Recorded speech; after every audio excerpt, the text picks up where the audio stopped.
உங்கள் மார்க்கத்தில் பின்பற்றப்படும் முத்தலாக்கு பற்றிய தெளிவான விவரம். முத்தலாக்குன்னா என்னங்கிற கேட்குறாங்க.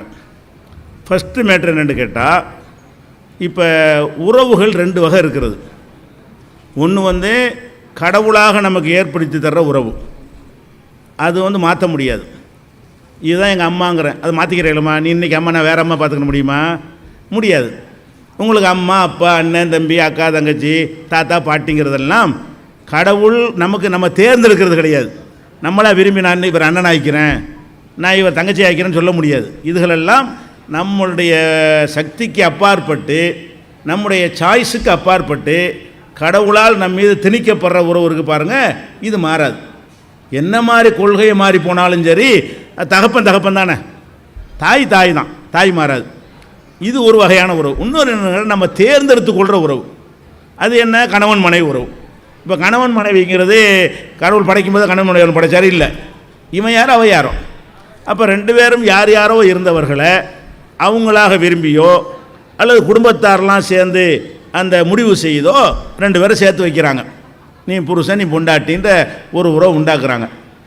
இந்த உறவு நம்ம தேர்ந்தெடுத்த உறவாக இருக்கிறதுனால, நம்மளாக முடிவு செஞ்ச உறவாக இருக்கிறதுனால சில காரணங்களுக்கு தான் அந்த தேர்வு செஞ்சுருப்போம்.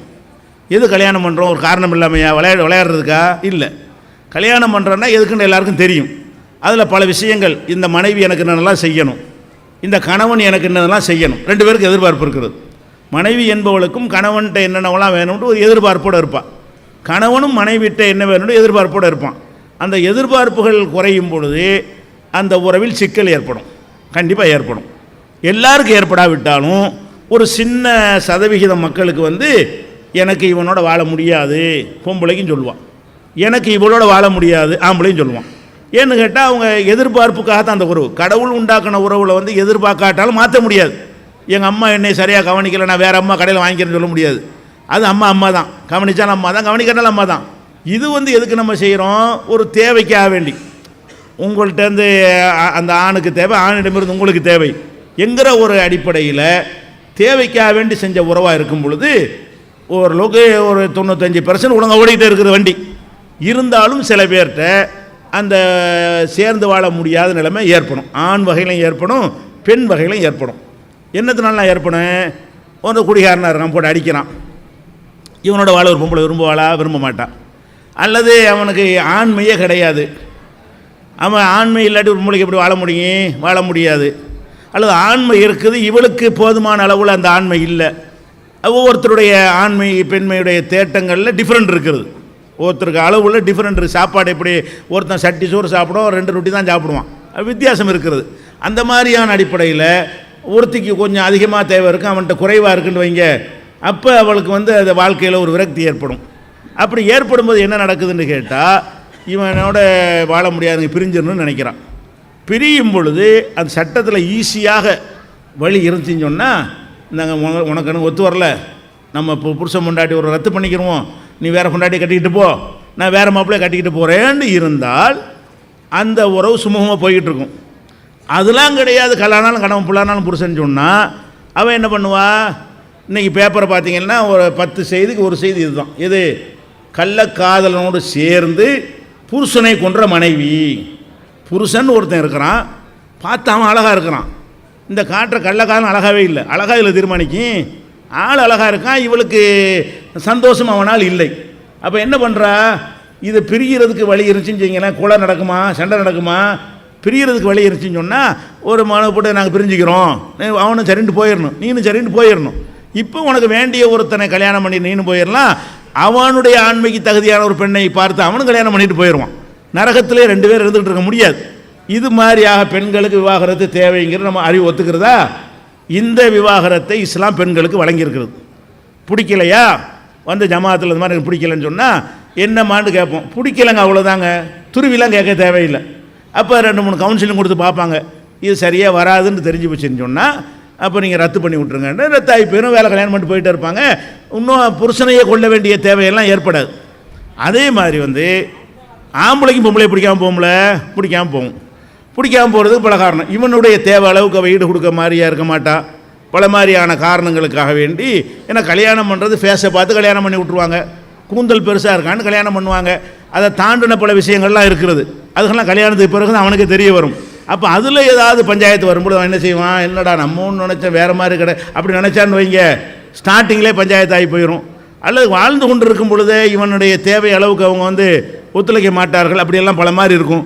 இப்போ அந்த இத்தனை விஷயங்களுக்காக வேண்டி இவனுக்கு பிடிக்கலன்னு வருது. அதெல்லாம் கிடையாது, பிடிக்காட்டாலும் சேர்ந்தா இருக்கணும். என்ன பண்ணுவான், மண்ணெண்ணெய் ஊற்றி குளிச்சு விட்டு ஸ்டவ் வெடித்து இளம்பெண் சாவுன்றுவாங்க. ஸ்டவ் வெடிச்சு செத்துட்டாலாம். அந்த கதை பூரா அந்த கதை தான்.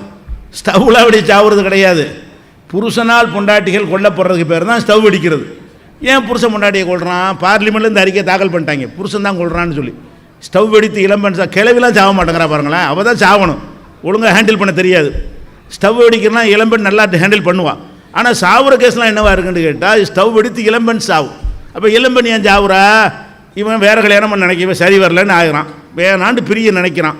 பிரியக்கூடான்னு பயங்கரமான சட்டங்களை போட்டு 7 வருஷம் 10 வருஷம் கோர்ட்டுக்கு அலைய சொல்கிறீங்க, எதுக்குடா அந்த வம்பு, போட்டு தள்ளிட்டா விஷயம் ஈஸி அப்படின்னு என்ன பண்ணுறான். அவளும் போட்டு தருவா, விஷத்தை கொடுத்து அவளும் காலி பண்ணி விட்டுருவா, அப்படின்னு செஞ்சிட முடியும். இவன் என்ன பண்ணுறான், ஸ்டவ் வெடித்துங்கிறான், அல்ல வச்சு சித்திரவதை பண்ணுறான், அல்ல பேருக்கு பொண்டாட்டியாக இருந்துக்கிற வப்பாட்டி வச்சுக்கிறான். நான் கல்யாணம் பண்ணால் தான் கேட்பீங்க, வப்பாட்டி வச்சவன் கேட்பாங்கிறான். கல்யாணம் பண்ணால் கேள்வி கேட்குறாங்க நாட்டில், வப்பாட்டி வச்சுக்கிட்டா கேள்வி கேட்க முடியாது, அதுக்கு எந்த செக்ஷன் போட முடியாது. அப்போ என்ன ஆகுது பார்க்குறான், மனைவின்னு பேருக்கு நீ இருந்துக்க, உனக்கு வாழவும் மாட்டேன், உனக்கு எதை கவனிக்கவும் மாட்டேன், நான் இன்னொருத்தர வாழ போகிறேன், அண்ணன் பீஸெல்லாம் வாழ்ந்துக்கிறவேங்கிறான், சின்ன வீடு வச்சுக்கிறவேங்கிறான். இதை எவன் கேட்குறது? அப்போ எதனால் இதை செய்கிறான், பிடிக்கலைன்னா எதுக்கு அவளுக்கு நரகம், ஆள் உசுரோட எமலோகத்துக்கு அனுப்பி வைக்கிறீங்க, தேவையா இது? பிடிக்காட்டி பிரிந்து கொள்கிற வழியை லேசாக்குங்கப்பா அப்படிங்கிறதுக்காக வேண்டி ஆண்களுடைய விவாகரத்துக்கு பேர் தான் நாங்கள் தலாக்குங்கிறோம் இஸ்லாத்தில். இந்த விவாகரத்து வந்து இஸ்லாத்தில் மட்டுமா இருக்குது, உலகம் பூரா இருக்கிறது. விவாகரத்தை பண்ணக்கூடாதுன்னு இந்தியாவில் சட்டம் இருக்குதா? வேறு இந்துக்கள்லாம் விவாகரத்து கோர்ட்டில் கேட்கலையா? கிறிஸ்தவர்கள் கேட்கலையா? நாகரீகத்தின் உச்சிக்கு போன மேற்கத்திய நாடுகளில் 40% விவாகரத்துங்க. 100 கல்யாணம் நடந்த 40 அவுட்டு எங்கள் முன்னேறிய நாடுகளில். அப்போ 60 தான் பொண்டாட்டி புருஷனை வாழ்ந்துட்டு இருக்கிறாங்க. அப்போ இங்கே வந்து அவ்வளோலாம் கிடையாது, 200க்கு 1 2 தான். அங்கே 100க்கு 40 அவுட் ஆயிரும். கல்யாணம் பண்ணுவாங்க, ஒரு மாதத்தில் டைவர்ஸு. ஒவ்வொரு ஆம்பளைக்கும் பொம்பளைக்கும் 8 கல்யாணம் 10 கல்யாணம் எங்கே நாகரிகம் முன்னேறின நாடுகளில் எல்லாம். அப்போ விவாகரத்து என்பது உலகம் பூராமே அறிவாளிகளால் செய்கிற ஒரு பரிந்துரை அதுதான். இல்லாட்டி நரகமாக போயிடும். சேர்ந்து வாழ்கிறோம், ஒரு தேவைக்காக சேர்ந்து வாழும்போது அந்த தேவை நிறைவேறலைன்னு சொன்னால் கண்டிப்பாக கோபம் ஆத்திரம் எல்லாமே வரும். அப்போ அது மாதிரி நடந்துருது. அப்போ இஸ்லாம் என்ன பண்ணுதுன்னு கேட்டால், ஆண்களுக்கு சொல்லுது, நீ மனைவியை பிடிக்கலையா, பிடிக்கலைன்னு தலாக்கு விவாகரத்து பண்ணக்கூடாது. என்ன பண்ணணும், அவளுக்கு நீ அறிவுரை சொல்லு. ஒன்று அறிவுரை, இந்த மாதிரிலாம் நடக்கலாமா, நீ ஒன்று அனுசரித்து எவ்வளோ சொல்லி பார்க்கணும். அறிவுரையும் கேட்கல. அதுக்கப்புறம் இஸ்லாம் தற்காலிகமாக சேர்ந்து படுக்காதீங்க, விவாகரத்து பண்ண சொல்லலை. அதாவது தனித்தனியாக பெட்டை அப்படி பிரிக்கும்போது என்ன ஆகும்னு கேட்டால், அவள் மனைவியுடைய அருமை இவனுக்கு தெரியும், அல்ல இவனுடைய அருமை அவளுக்கு தெரியும். கொஞ்ச நாளைக்கு ஒரு வீட்டில் தனித்தனியாக படுத்தாங்கன்னு வைங்க, ஆஹான்னு சொல்லி நமக்கு மனைவி தேவையாக இருக்காளன்னு அவனும் உணருவான், அவளும் புருஷன் வேணுமேனு உணர்ந்து கொஞ்சம் இறங்கி வருவாங்க.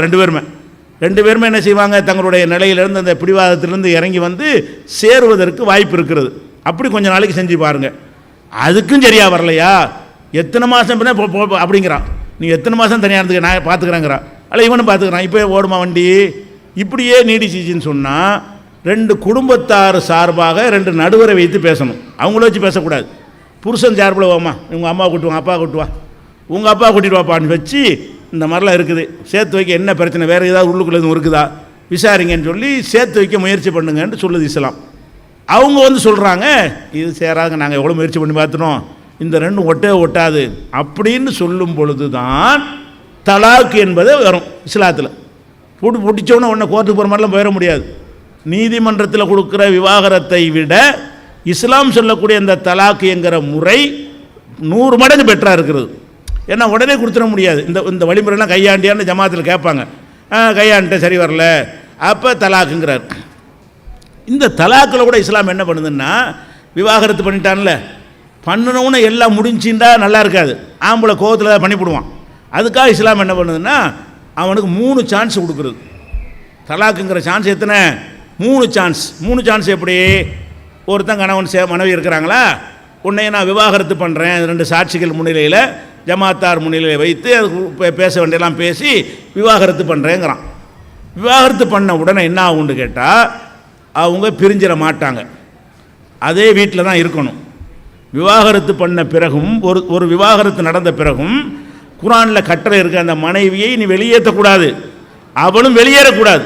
விவாகரத்து பண்ண பிறகும் அவன் வீட்டில் தான் இருக்கணும், அவனுக்கு சட்டம், வெளியேற்றக்கூடாது. எவ்வளோ நாளைக்கு? 3 மாதவிடாய் காலம், 3 மாதம்னு வச்சுக்கிறோம் புரிஞ்சுக்கிறதுக்காக வேண்டி. 3 மாத காலத்துக்கு தலாக்கு என்று விவாகரத்து செஞ்ச பிறகு அதே வீட்டில் இருந்து இஸ்லாம் சொல்லுது. சொல்லிட்டு 3 மாதம் டைம் கொடுக்குது. என்ன டைம்?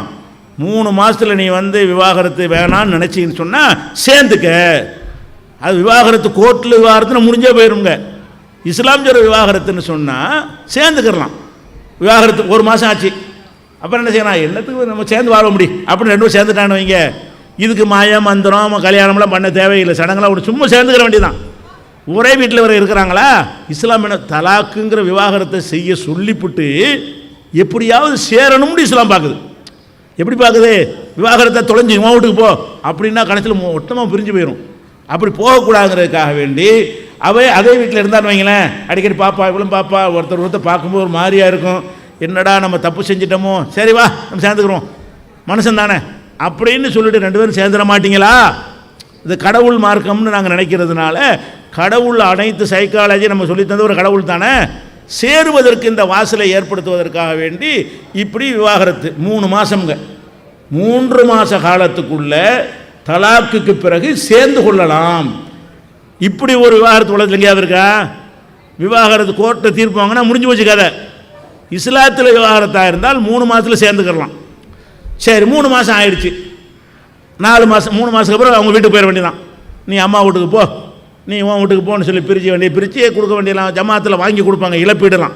ஒரு மனைவிங்கிற முறையில் அவருடைய வயசு, இவனுடைய வசதி எல்லாத்தையும் பார்த்து அவளுக்கு என்ன பாதிப்புன்னு சொல்லி ஜமாத்தில் தீர்மானம் பண்ணி 10 லட்சமோ 50 லட்சமோ ஒரு வீடோ ஏதோ வாங்கி கொடுப்பாங்க. வாங்கி கொடுத்து சந்தோஷமாக விவாகரத்து முடிஞ்சு போயிடுமா? விவாகரத்து முடிஞ்சு 1 வருஷம் ஆச்சு, 2 வருஷம் ஆச்சு, இவங்க தனியாக அவங்க தனியாக இருக்கிறாங்க. 1 வருஷத்துக்கு பிறகு நம்ம சேர்ந்துக்கிட்டா என்ன நினைக்கிறான், இவளும் நினைக்கிறான். இப்போ சேரலாமான்னா சேரலாம், கல்யாணம் பண்ணி சேரணும். 3 மாதத்துக்குள்ளே சேர்றதா இருந்தால் அவங்களுக்குள்ள கல்யாணம் பண்ண தேவையில்லை. 3 மாதம் கடந்துருச்சுன்னு சொன்னால் இந்த புருஷன் பொண்டாட்டி ஜமாத்தில் முறையிட்டு எங்களுக்கு மறுபடியும் கல்யாணம் பண்ணி வைங்க 2 பேரும் சம்மதித்தால், இருவரும் சம்மதித்தார்களே ஆனால் அந்த கணவன் அந்த மனைவியை ஊர் ஜமாத்து முன்னிலையில் அதே மாதிரி மகர் எல்லாம் கொடுத்து முதல் திருமணம் எப்படி பண்ணுமோ அந்த மாதிரி கல்யாணம் பண்ணி அவங்க சேர்ந்து கொள்வார்கள். இப்போ விவாகரத்து ஆன பிறகும் கூட கல்யாணம் இல்லாமல் சேர்ந்துக்கிறதுக்கான வாசல் 3 மாதம், காலத்துக்கும் சேர்ந்து கொள்ளலாம் திருமணத்தின் மூலம். இது இந்த விவாகரத்து உலகத்தில் உள்ள எந்த விவாகரத்தை விட பெட்டராக இருக்கா இல்லையா? இது முதல் தலாக், இது ஃபஸ்ட்டு தலாக். சரி 1 வருஷத்துக்கு பிறகு 2 பேரும் பார்த்து கல்யாணம் பண்ணி சேர்ந்துட்டாங்க. சேர்ந்துக்கிட்டு வாழ்ந்துக்கிட்டு வர்றாங்க. வாழ்ந்துட்டு வரும்போது இதே மாதிரி மறு பஞ்சாயத்து வருது, மறுபடியும் விவாகரத்துன்னு பண்ணிட்டான். ஒரு 3 வருஷம் கழிச்சு, 2 வருஷம் கழிச்சு, 6 மாதம் கழிச்சு விவாகரத்து பண்ணிட்டான். அப்பவும் முடிஞ்சிருமானா முடியாது. இது செகண்ட் தலாக். முதல் தலாக்குக்கு பிறகும் சேர்ந்து கொள்ளலாம். 2வது தலாக் சொல்லிட்டான்னு சொன்னால் இதே மாதிரி 3 மாதத்துக்குள்ள சும்மாவே சேர்த்து கொள்ளலாம். இவள் அதே வீட்டில் இருப்பாள், சும்மாவே சேர்த்து கொள்ளலாம். 3 மாதம் கழிச்சிருச்சின்னு சொன்னால் அவள் வீட்டுக்கு பிறகு அவன் வந்துடுறான், அது இன்னும் 2 வருஷம் ஆகுது, விரும்பினா கல்யாணம் பண்ணிக்கலாம். அப்போ 2வது தலாக்கும் செய்த பிறகு விரும்பினால் என்ன செய்து கொள்ளலாம்? அவங்க 3 மாதத்துக்குள்ளே சும்மா சேர்ந்து கொள்ளலாம். 3 மாதம் தாண்டி விட்டால் அவங்களே திருமணம் செய்து சேர்ந்து கொள்ளலாம். அப்போ இஸ்லாம் தலாக்கு மூலமாக பிரிக்க நினைக்குதா, சேர்க்க நினைக்குதா? சேர்க்கிற வாய்ப்பு இப்படி எந்த நாட்டையும் உலகத்தில் உள்ள எந்த விவாகரத்து சட்டத்திலையும் அவங்க சேரணும் என்பதற்கு இப்படி ரிஸ்க் எடுக்கக்கூடிய ஒரு சித்தாந்தம் உலகத்தில் கிடையவே கிடையாது. நீதிமன்றத்துக்கு போனால் பஞ்சாயத்து வெட்டி துண்டாக்கி விட்டுருவாங்க, போ நீ வேறன்னு சொல்லி பஞ்சாயத்து பண்ணி விட்டு போயிடுவாங்க. அதுக்கப்புறம் நீ மாதம் 1 லட்ச ரூபா கொடுப்பாங்க, கொடுக்க மாட்டானா அலைஞ்சு காலமெல்லாம் கேஸுக்கு தான் அலையணும். இது 2வது தலாக்குங்க. சரி 2 வருஷம் கழிச்சு மரா சேர்ந்துக்கிட்டாங்க. 3 மாதத்தில் சேர்ந்தாலும் சரி, 3 மாதம் கழித்து கல்யாணம் பண்ணி சேர்ந்தாலும் சரி, சேர்ந்து வாழ்ந்துக்கிட்டு இருக்கிறாங்க. வாழ்ந்துட்டு இருக்கும்போது இது 1 வருஷமோ 6 மாதமோ எவ்வளோ நாளைக்கு ஓடுது வண்டி, மறுபடியும் தலாக்குங்கிறான், முத்தலாக்கு. இப்போ தான் சேராதேங்குது இஸ்லாம். விளையாடுறியா நீ? ஒருக்கா தலாக்குன்னு சேர்ந்துக்கிட்ட, அப்போ 2வது தலாக்குங்கிற 3வது தடவை இந்த 3 சான்ஸுக்கு பிறகு நீங்கள் மறுபடியும் இப்போ விவாகரத்துங்கிற அளவுக்கு வந்தீங்கன்னு சொன்னால் அந்த நிமிஷமாக அவள் போயிடுவான், முடிஞ்சு வச்சுக்கதை. உன் வீட்டில் இருக்க மாட்டான். நீ 3 மாதத்தில் கூப்பிட்ற விளையாட்டு இனிமேல் நடக்காது. நீ 1 வருஷம் கழிச்சு கல்யாணம் பண்ணுற வேலை நடக்காது. இனிமேல் 3வது தலாக்கு வந்துவிடும் என்று சொன்னால் அதோடு அவங்களுடைய கணவன் மனைவிங்கிற உறவு சேருகிற வாசல் அடைக்கப்படுகிறது. அது கூட இஸ்லாம் என்ன சொல்கிறாங்க, அப்படி செஞ்சிடக்கூடாதுங்கிறதுக்காக வேண்டி அவன் ஏற்றுக்கொள்ளாத ஒரு கண்டிஷன் போடுது. என்ன கண்டிஷன்? இந்த 3வது தலாக்கு சொல்லிட்டேன்னு வையி, ஒரு தடவை சொன்னேன் சேர்ந்துக்கிறேன், 2 தான் சேர்ந்துக்கிட்டேன், 3வது தடவை இந்த மாதிரி பொம்பளைகிட்ட வந்துக்கிட்டு அவளை மானத்தை வாங்குற மாதிரி விவாகரத்துன்னு வந்து இன்சல்ட் பண்ணிட்டு இருந்தீன்னு சொன்னால் மறுபடியும் சேர முடியும். எப்போ சேரலாம்? அவள் வேற ஒருத்தனுக்கு வாழ்க்கைப்பட்டு அவனோட வாழ்ந்து அவனும் விவாகரத்து செய்திருந்தால் அப்படி கல்யாணம் பண்ணிக்க. 3வது தலாக்கு சொல்லிட்ட பிறகு கல்யாணம் பண்ணுறதா இருந்தால் உடனே பண்ண முடியாது. அவள் வேற ஒரு கல்யாணத்தை பண்ணி அந்த புருஷனோட சந்தோஷமாக வாழ்ந்தால் பஞ்சாயத்து இல்லை, அவனோடையும் பஞ்சாயத்தாகி அவனும் விவாகரத்து பண்ணிட்டு அவன் வந்து டைவர்ஸ் பண்ணப்பட்டு இருந்தால், அப்படி ஒரு நிலை வந்தால் மாத்திரம்தான் நீ கல்யாணம் பண்ண முடியுமே தவிர, அப்படி இல்லைன்னு சொன்னால் 3வது தலாக்குக்கு அப்புறம் அவளை மேரேஜ் பண்ண முடியாது. இதில் என்ன கொடுமை? உலகத்துடைய எந்த விவாகரத்து சட்டத்தை விட இது கொடுமையாக இருக்குது. சிறந்த சட்டம் இது. எங்களுக்கு முகமது நபி காலத்தில் எங்களுக்கு சொல்லி தந்த சட்டம். ஆனால் எங்களில் உள்ள பேர் அப்பம்பாட்டன் சொன்னது தான் இஸ்லாம் நினச்சிட்டு இருக்கான் பாருங்க. அவங்க என்ன பண்ணிட்டாங்கன்னு கேட்டால், இந்த 3 தலாக் என்பதை விளங்காமல் பொண்டாட்டி பிடிக்கலையா, தலாக் தலாக் தலாக் முத்தலாக் இதுக்கு பேர். இது குர்ஆனில் இல்லை, இது முகமது நபி சொல்லவில்லை. இவன் 3 சான்ஸ் சேர்க்கிறதுக்கு கடவுள் கொடுத்த வாய்ப்பை விளங்காமல் எங்கள் சமூகத்தில் உள்ள மூடர்கள் என்ன செய்யறான், தலாக் 1 தலாக் 2 தலாக் 3 எல்லாம் முடிஞ்சிருச்சுங்கிறான். எங்கடா முடிஞ்சு 3 எங்கடா சொன்ன? 1 தானே சொல்லியிருக்கிற. ஒரு நேரத்திலே முத்தலாக்குங்கிறான், ஒரு நேரத்திலே தலாக்கு தலாக்கு தலாக்குன்னு சொல்லி இனிமேல் சேர முடியாதுங்கிறான். இதை வந்து நாங்கள் இந்த ஏகத்துவ நாங்கள் தௌஹீத் ஜமாத் இருக்குல்ல, இந்த ஜமாத்தை இறங்கி செஞ்ச முதல் மாநாடு திருச்சியில் நாங்கள் 1980 நடத்தும் பொழுது இதைத்தான் முதல் அஞ்சதாக வச்சேன். ஏன்டா அப்படி அநியாயம் பண்ணுறீங்க முத்தலாக்குண்டு? இஸ்லாத்தில் இல்லாத ஒன்றை 80களிலே நாங்கள் இதை பிரச்சாரம் கோர்ட்டு வந்ததுக்காக நாங்கள் சொல்லலை. 80களில் இருந்தே இந்த முத்தலாக்கு கிடையாது. இஸ்லாத்தில் இல்லாத ஒன்றை 3 தலாக் இருக்கே தவிர முத்தலாக்குன்னு கிடையாது. 3 டைமில் சொல்லப்படக்கூடிய 3 தலாக். அது முதல் தடவை விட்டுட்டான்னா அது ஒன்றும் தேவைப்படாது. 2வது சேர்ந்து மறுபடியும் சேர்ந்து 3வது தடவை விவாகரத்துன்னு பண்ணினாயானால் நீ சேரக்கூடாதுன்னு சொல்லப்பட்டிருக்கு. இதில் இந்தியாவுடைய பர்சனல் லா இருக்குல்ல, முஸ்லீம்களுக்குன்னு சட்டம் வச்சுருக்கிறாங்க. அதில் என்ன பண்ணுறாங்கன்னு கேட்டால், இந்த முத்தலாக்குங்கிற ஒன்றை வந்து எங்கள் மக்களை பார்த்து அதையும் வச்சுருக்கிறோம். நாங்கள் சொல்கிற மாதிரி சட்டமும் இருக்குது. இந்த சட்டம் தான் வேணும்னா இதன்படி தீர்ப்பளிப்பான். அந்த முத்தலாக்கு சட்டம் வந்து முஸ்லீமில் நாங்கள் முஸ்லீமாக இருக்கிறோம் முத்தலாக்கு விட்டுட்டோன்னு சொன்னால் அது வந்து ஏற்றுக்கொள்ளப்படும் முஸ்லீம் பர்சனெல்லாம் இருக்குது. அதைத்தான் இப்போ கோர்ட்டு மாற்ற சொல்கிறான். அது எங்களுக்கு பிரச்சனையே கிடையாது. முத்தலாக்கு என்பது எங்கள் மார்க்கத்தில் இல்லாத ஒன்று, இவங்களாம் உண்டாக்கின ஒன்று. முகமது நபி காலத்தில் 3 தலாக் என்று ஒருத்தன் சொன்னானேயானால் அது ஒரு தலாக்காகத்தான் கருதப்பட்டது அப்படின்னு ஆத்தன்டிக்கான ஹதீஸ் புக்குகளில் இருக்கிறது ஆதாரத்தோடு.